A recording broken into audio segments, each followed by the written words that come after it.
निलेश चव्हाण प्रकरणी पोलिसांची खरं तर मोठी कारवाई म्हणायला लागेल. रात्री उशिरा भारतीय पोलिसांनी छापेमारी केली निलेश चव्हाणच्या कर्मनगरच्या घरावर. काय अधिक माहिती आहे, कुठल्या प्रकरणी छापेमारी केली आणि आपण काय जप्त केलं? आपल्याकडे परवा दिवशी जो गुन्हा दाखला आहे निलेश चव्हाणचा आर्म्स ऍक्ट आणि धमकी दिलेल्याचा, त्या घटनेच्या अनुषंगाने ज्या ठिकाणी ती घटना झाली त्या घटनेचा जी स्पॉट आहे तो स्पॉट पंचनामा करणे, तसेच त्या ठिकाणी हाऊस सर्च घेऊन हाऊस सर्च मध्ये काही गोष्टी आपल्या पोलिसांच्या तपासामध्ये आपण सीज केलेल्या आहेत. त्याचं अनालिसिस नंतर टेक्निकल अनालिसिस बाकीच्या सर्व गोष्टी पुढे पोलीस करत आहेत आणि अशा पद्धतीने काल त्या गुन्ह्याच्या तपासामध्ये काही गोष्टी आपल्याकडे प्राप्त झालेल्या आहेत. त्याच्याकडे लायसन्स वाला पिस्टल रिव्हॉल्वर आहे सर.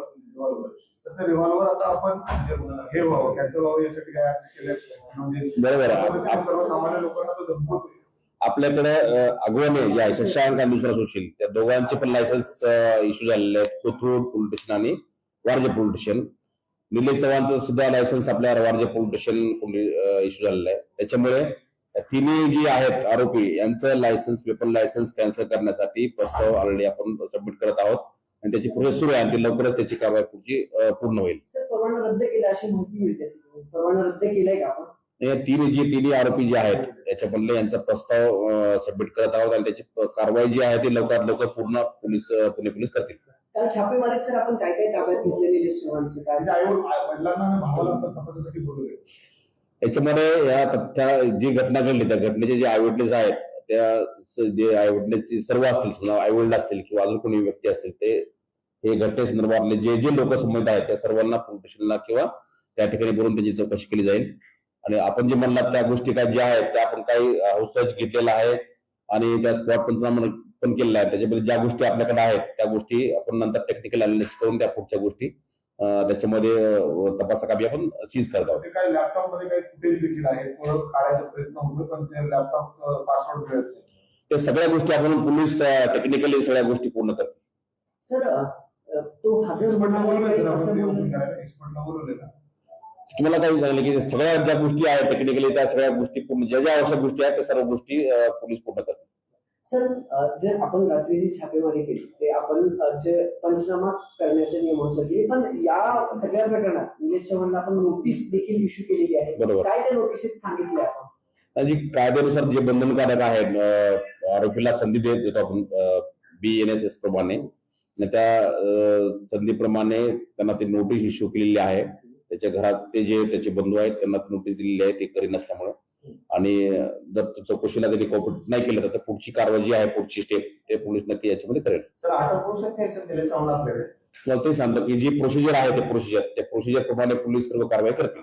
बावधन पण पोलीस त्यांना काल उपमुख्यमंत्री अजित पवार म्हणाले की त्यांची खूप गडबड दिसते निलेश चव्हाणची, तसे आम्ही आदेश दिले. आपण काही पथक तिच्या शोधात लावले का आणि वेगळा गुन्हा दाखल करा असंही सांगितलं, असं अजित पवार म्हणाले. वेगळा गुन्हा जो आहे निलेश चव्हाण तो परवा दिवशी आपण दाखल केलेलाच आहे आणि आपण जे म्हणलं पथका संदर्भातले की जे आवश्यक गोष्टी सर्व आहेत त्या सर्व गोष्टीसाठी पोलीस प्रयत्नशील आहेत. पार्श्वभूमी काय आहे, काय चौकशी केली? याच्या पूर्वीच याच्यावरती एक 109ची एनसी आहे वारजे पोलीस स्टेशनला, तसेच ड्रंक अँड ड्रायव्हरची त्याच्यावर केस आहे इंदोरे पोलीस स्टेशनला.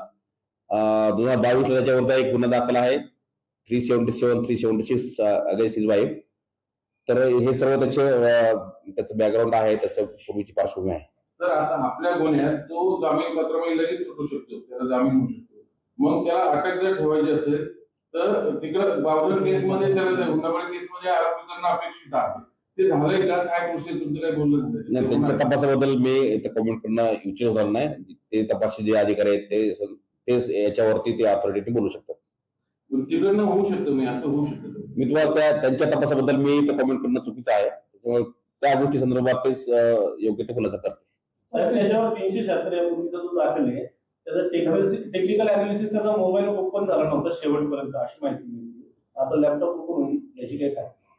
नाही, सर्व पोलिसाकडे सर्व टेक्निकल टीम असते, फॉरेन्सिकची टीम असते, FSL पण आपल्याकडे लॅब्स आहेत, त्याच्यामुळे सगळ्या गोष्टी पोलिसांना शक्य आहेत. सर, निलेश चव्हाण जर तुम्ही ताब्यात घेतला आणि बावधन पोलिसांनी त्याची कस्टडी मागितली तुम्ही देणार का?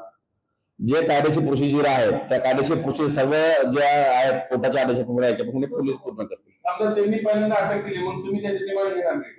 नाही, चलो थँक्यू